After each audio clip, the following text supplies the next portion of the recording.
सच्चिदानंद रूपाय विश्व उत्पत्ति आदि हेतवे तापत्रय विनाशाय श्री कृष्णाय वयम नमः। श्रीमद् भागवत महापुराण कथा 10वें स्कंद 49वां अध्याय। श्री कृष्ण बलराम का मथुरा गमन। श्री सुखदेव जी कहते हैं, भगवान श्री कृष्ण और बलराम जी ने अक्रूर जी का भली भांति सम्मान किया। वे आराम से पलंग पर बैठ गए। उन्होंने मार्ग में जो जो अभिलाषाएं की थी वे सब पूरी हो गई। परीक्षित, लक्ष्मी के आश्रय स्थान भगवान श्री कृष्ण के प्रसन्न होने पर ऐसी कौन सी वस्तु है जो प्राप्त नहीं हो सकती है। फिर भी भगवान के परम प्रेमी भक्तजन किसी भी वस्तु की कामना नहीं करते। देवकी नंदन भगवान श्री कृष्ण ने सायंकाल का भोजन करने के बाद अक्रूर जी के पास जाकर अपने स्वजन संबंधियों के साथ कंस के व्यवहार और उसके अगले कार्यक्रम के संबंध में पूछा। भगवान श्री कृष्ण ने कहा, चाचा जी, आपका हृदय बड़ा शुद्ध है। आपको यात्रा में कोई कष्ट तो नहीं हुआ? स्वागत है, मैं आपकी मंगल कामना करता हूँ। मथुरा के हमारे आत्मीय, सुहृद, कुटुंबी तथा अन्य संबंधी सब सकुशल और स्वस्थ है ना? हमारा नाम मात्र का मामा कंस तो हमारे कुल के लिए एक भयंकर व्याधि है। जब तक उसकी बढ़ती हो रही है तब तक हम अपने वंश वालों को और उनके बाल बच्चों को कुशल मंगल क्या पूछे। चाचा जी, हमारे लिए यह बड़े खेद की बात है कि मेरे ही कारण मेरे निरपराध और सदाचारी माता पिता को अनेकों प्रकार की यातनाएं झेलनी पड़ी, तरह तरह के कष्ट उठाने पड़े। और तो मैं क्या कहूँ, मेरे ही कारण उन्हें हथकड़ी बेड़ी से जकड़कर जेल में डाल दिया गया तथा मेरे ही कारण उनके बच्चे भी मार डाले गए। मैं बहुत दिनों से चाहता था कि आप लोगों से किसी न किसी का दर्शन हो। यह बड़े सौभाग्य की बात है कि आज मेरी यह अभिलाषा पूरी हो गई। सौम्य स्वभाव चाचा जी, अब आप कृपया करके यह बतलाइए कि आपका शुभागमन किस निमित्त से हुआ। श्री सुखदेव जी कहते, परीक्षित, जब भगवान श्री कृष्ण ने अक्रूर जी से इस प्रकार प्रश्न किया तब उन्होंने बताया कि कंस तो सभी यदुवंशियों से घोर बैर ठान रखा है। वह वसुदेव जी को मार डालने का भी उद्यम कर चुका है। अक्रूर जी ने कंस का संदेश और जिस उद्देश्य से उसने स्वयं अक्रूर जी को दूत बनाकर भेजा था और नारद जी ने जिस प्रकार वसुदेव जी के घर श्री कृष्ण के जन्म लेने का वृत्तांत उसको बता दिया था, सो सब कह सुनाया। अक्रूर जी की यह बात सुनकर विपक्षी शत्रुओं का दमन करने वाले भगवान श्री कृष्ण और बलराम जी हंसने लगे और इसके बाद उन्होंने अपने पिता नंद जी को कंस की आज्ञा सुना दी। तब नंद बाबा ने सब गोपों को आज्ञा दी कि सारा गोरस एकत्र करो, भेंट की सामग्री ले लो और छकड़े जोड़। कल प्रातः काल ही हम सब मथुरा की यात्रा करेंगे और वहाँ चलकर राजा कंस को गोरस देंगे। वहाँ एक बहुत बड़ा उत्सव हो रहा है, उसे देखने के लिए देश की सारी प्रजा इकट्ठी हो रही है। हम लोग भी उसे देखेंगे। नंद बाबा के गांव वाले कोतवाल के द्वारा यह घोषणा सारे ब्रज में करवा दी। परीक्षित, जब गोपियों ने सुना कि हमारे मनमोहन श्याम सुंदर और गौर सुंदर बलराम जी को मथुरा ले जाने के लिए अक्रूर जी ब्रज में आए हैं, तब उनके हृदय में बड़ी व्यथा हुई। वे व्याकुल हो गई। भगवान श्री कृष्ण के मथुरा जाने की बात सुनते ही बहुतों के हृदय में ऐसी जलन हुई कि गरम गरम सांस चलने लगी, मुख कमल कुमला गया और बहुतों की ऐसी दशा हुई कि वे इस प्रकार अचेत हो गए कि उन्हें खिसकती हुई ओढ़नी, गिरते हुए कंगन और ढीले हुए जूड़ों तक का पता न रहा। भगवान के स्वरूप का ध्यान आते ही बहुत सी गोपियों की चित्त वृत्तियां सर्वथा निवृत्त हो गई, मानो वो समाधि स्थित आत्मा में स्थित हो गई और उन्हें अपने शरीर और संसार का कुछ भी ध्यान न रहा। बहुत सी गोपियों के सामने भगवान श्री कृष्ण का प्रेम, उनके मंद मंद मुस्कान और हृदय को स्पर्श करने वाली विचित्र पदों से युक्त मधुर वाणी नाचने लगी। वे उसमें तत्लीन हो गई, मोहित हो गई। गोपियां मन ही मन भगवान की लचकीली चाल, भाव भंगी, प्रेम भरी मुस्कान, चितवन, सारे शोकों को मिटा देने वाली ठिठोलिया तथा उदारता भरी लीलाओं का चिंतन करने लगी और उनके विरह के भय से कातर हो गई। उनका हृदय, उनका जीवन, सब कुछ भगवान के प्रति समर्पित था। उनकी आंखों से आंसू बह रहे थे। वे झुंड के झुंड इकट्ठी होकर इस प्रकार कहने लगी। गोपियों ने कहा, धन्य हो विधाता, तुम सब कुछ विधान तो करते हो, परंतु हमारे हृदय में दया का लेस भी नहीं है। पहले तो तुम सौहार्द और प्रेम के जगत के प्राणियों को एक दूसरे से जोड़ देते हो, उन्हें आपस में एक कर देते हो, मिला देते हो, परंतु अभी उनकी आशा अभिलाषाएं पूरी भी नहीं हो पाती। वे तृप्त भी नहीं हो पाते कि तुम उन्हें व्यर्थ ही अलग अलग कर देते हो। सच है, तुम्हारा यह खिलवाड़ बच्चों के खेल की तरह व्यर्थ ही है। ये कितने दुख की बात है विधाता। तुमने पहले हमें प्रेम का वितरण करने वाले श्याम सुंदर का मुख कमल दिखलाया। कितना सुंदर है वह। काले काले घुंघराले बाल कोपलों पर झलक रहे हैं। मरकत मणि के चिकने कपोल और तोतों की चोर सी सुंदर नासिका तथा अधरों पर मंद मंद मुस्कान की सुंदर रेखा, जो हमारे शोकों को तत्क्षण भगा देती है। विधाता, तुमने एक बार तो हमें वह सुंदर मुख कमल दिखाया और अब उसे हमारी आंखों से ओझल कर रहे हो। सचमुच तुम्हारी यह करतूत बहुत ही अनुचित है। हम जानती हैं कि किसमें अक्रूर का दोष नहीं है।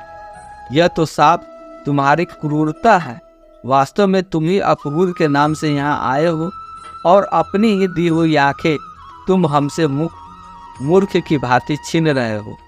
इनके द्वारा हम श्याम सुंदर के एक एक अंग में तुम्हारे सृष्टि का संपूर्ण सौंदर्य निहारती रहती थी। विधाता, तुम्हें ऐसा नहीं चाहिए। अहो, नंदनंदन श्याम सुंदर को नए नए लोगों से नेह लगाने की चाट पड़ गई। देखो तो सही, इनका सौहार्द, इनका प्रेम एक क्षण में कहाँ चला गया। हम तो अपने घर द्वार, सज्जन संबंधी, पति पुत्र आदि को छोड़कर इनकी दासी बनी और इन्हीं के लिए आज हमारा हृदय शोकातुर हो रहा है। परंतु ये तो ऐसे हैं कि हमारी ओर देखते तक नहीं। आज की रात प्रातःकाल मथुरा की स्त्रियों के लिए निश्चय ही बड़ा मंगलमय होगा। आज उनकी बहुत दिनों की अभिलाषाएं अवश्य पूरी हो जाएगी। जब हमारे ब्रजराज श्याम सुंदर अपनी तिरछी चितवन और मंद मंद मुस्कान से युक्त मुखारविंद का मातक मधु वितरण करते हुए मथुरापुरी में प्रवेश करेंगे, तब वे उसका पान करके धन्य धन्य हो जाएगी। यद्यपि हमारे श्याम सुंदर धैर्यवान होने के साथ ही नंद बाबा आदि गुरुजनों की आज्ञा में रहते हैं, तथापि मथुरा की युवतियां अपने मधु के समान मधुर वचनों से इनका चित्त बरबस अपनी ओर खींच लेगी और ये उनकी सजल मुस्कान तथा विलासपूर्ण भाव भंगी से वहीं रम जाएंगे। फिर हम गंवार ग्वालिनों के पास वे लौटकर क्यों आने लगे। धन है, आज हमारे श्याम सुंदर का दर्शन करके मथुरा के दशार्ध भोज, अंधक और भ्रष्ट वंशी यादवों के नेत्र अवश्य परमानंद का साक्षात्कार करेंगे। आज उनके यहाँ महान उत्सव होगा। साथ ही जो लोग यहाँ से मथुरा जाते हुए रमा रवण गुण सागर नट नागर देवकी नंदन श्याम सुंदर का मार्ग में दर्शन करेंगे, वे भी निहाल हो जाएंगे। श्री सुखदेव जी कहते हैं, परचित गोपिया वाणी से तो इस प्रकार कह रही थी, परंतु उनका एक एक मनोभाव भगवान श्री कृष्ण का स्पर्श, उनका आलिंगन कर रहा था। वे विरह की संभावना से अत्यंत व्याकुल हो गई और लाज छोड़कर हे गोविंद, हे दामोदर, हे माधव इस प्रकार ऊंची आवाज से पुकार पुकार कर सुललित स्वर से रोने लगी। गोपियाँ इस प्रकार रो रही थी। रोते रोते सारी रात बीत गई। सूर्योदय हुआ। अक्रूर जी संध्या वंदन आदि नित्य कर्मों से निवृत्त होकर रथ पर सवार हुए और उसे हाँक ले चले। नंद बाबा आदि गोपों ने भी दूध, दही, मक्खन, घी आदि से भरे मटके और भेंट की बहुत सी सामग्रियां ले ली तथा वे छकड़ों पर चढ़कर उनके पीछे पीछे चले।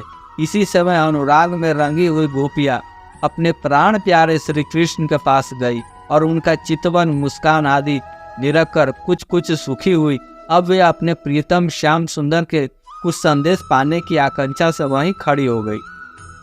यदुवंश शिरोमणि भगवान श्री कृष्ण ने देखा कि मेरे मथुरा जाने से गोपियों के हृदय में बड़ी जलन हो रही है, वे संतप्त हो रही है।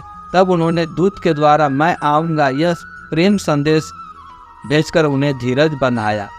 गोपियों को जब तक रथ की ध्वजा और पहियों से उड़ती हुई धूल दिखती रही, तब तक उनके शरीर चित्र लिखित से वहीं ज्यों का त्यों खड़े रहे। परंतु उन्होंने अपना चित्त मनमोहन प्राणवल्लभ श्री कृष्ण के साथ ही भेज दिया था। अभी उनके मन में आशा थी कि शायद श्री कृष्ण कुछ दूर जाकर लौट आए, परंतु जब नहीं लौटे तब वे निराश हो गई और अपने अपने घर चली आई। परीक्षित वे रात दिन अपने प्यारे श्याम सुंदर की लीलाओं पर गान करती रहती और इस प्रकार अपने शोक संतप्त को हल्का करती। परीक्षित इधर भगवान श्री कृष्ण में बलराम जी और अक्रूर जी के साथ वायु के समान वेग वाले रथ पर सवार होकर पाप नाशनी यमुना जी के किनारे जा पहुँचे। वहाँ उन लोगों ने हाथ मुंह धोकर यमुना जी का मरकत मणि के समान नीला और अमृत का समान मीठा जल पिया। इसके बाद बलराम जी के साथ भगवान वृक्षों के जुर्मुट में खड़े रथ पर सवार हो गए।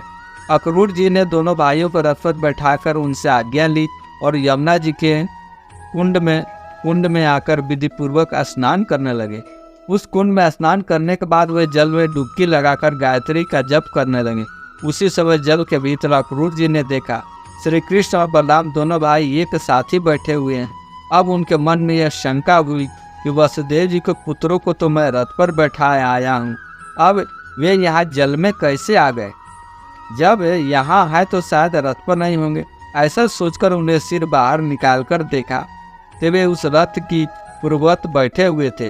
उन्होंने यह सोचकर कि मैंने उन्हें जो जल में देखा था वो भ्रम ही हो रहा होगा, फिर डुबकी लगाई। परंतु फिर उन्होंने वहाँ भी देखा कि साक्षात अनंत देव श्री शेष जी विराजमान हैं और सिद्ध चारण गंधर्व या वसुर अपने अपने सिर झुकाकर उनकी स्तुति कर रहे हैं। शेष जी के 1000 सिर हैं, प्रत्येक फण पर मुकुट सुशोभित है, कमल नान के समान उज्ज्वल शरीर नीलांबर धारण किए हुए हैं और उनकी ऐसी शोभा हो रही है मानो सहस्त्र शिखरों से युक्त श्वेत गिरी कैलाश विराजमान हो, शोभायमान हो। अक्रूर ने देखा कि शेष जी की गोद में श्याम मेघ के समान घनश्याम विराजमान हो रहे हैं। वे रेशमी पीताम्बर पहने हुए हैं, बड़े ही शांत चतुर्भुज मूर्ति हैं और कमल के रक्त दल के समान रत्नारयण नेत्र हैं। उनका वदन बड़ा ही मनोहर और प्रसन्नता का सदन है। उनका मधुर हास और चारु चितवन चित्त को चुराए लेती है। भोले सुंदर और नासिका तनिक ऊंची तथा बड़ी ही सुदृढ़ है। सुंदर कान कपोल और लाल लाल अधरों की छटा निराली ही है। बाहें घुटनों तक लंबी और हष्ट पुष्ट है। कंधे ऊंचे और वक्षस्थल लक्ष्मी जी का आश्रय स्थान है। सन के समान उतार चढ़ाव वाला सुडौल गला, गहरी नाभि और त्रिवली युक्त उदर पीपल के पत्ते के समान शोभायमान है। स्थूल कटी प्रदेश और नितंब हाथी के सूंड के समान जांगे, सुंदर घुटने और पिंडलिया और एड़ी से ऊपरी गांठी उभरी हुई है और लाल लाल नखों से दिव्य ज्योतिमय किरणें फैल रही है। चरण कमल की अंगुलियां और अंगूठे नई और कोमल पगफुड़ियों के समान सुशोभित है। अत्यंत बहुमूल्य मणियों से जुड़ा हुआ मुकुट, कड़े बाजूबंद, हाथ में शंख चक्र गदा, वक्षस्थल पर श्रीवक्ष का चिन्ह, गले में कौस्तुभ मणि और वनमाला लटक रही है। नंद सुनंद आदि पार्षद अपने स्वामी सनकादिक परम ऋषि, परम ब्रह्म ब्रह्मा, महादेव आदि देवता, सर्वेश्वर, मरीच आदि 9 ब्राह्मण, प्रजापति, प्रहलाद, नारद आदि भगवान के परम प्रेमी भक्त तथा 8 वसु अपने प्रियतम भगवान समझकर भिन्न भिन्न भावों के अनुसार निर्दोष वेदवाणी से भगवान की स्तुति कर रहे हैं। साथ ही लक्ष्मी, पृष्टि, सरस्वती, कांति, कृति और तुष्टि, ऐश्वर्य, बल, ज्ञान, श्री, यश और वैराग, ये 16 रूपी शक्तियाँ, ईला, पृथ्वी शक्ति, ऊर्जा, लीला शक्ति, विद्या जीवों की मोक्ष और बंधन में के कारण बहिरंग शक्ति, आह्लादनी शक्ति, सन्मित अंतरंगा शक्ति और माया आदि शक्तियाँ मूर्तिमान होकर उनकी सेवा कर रही है।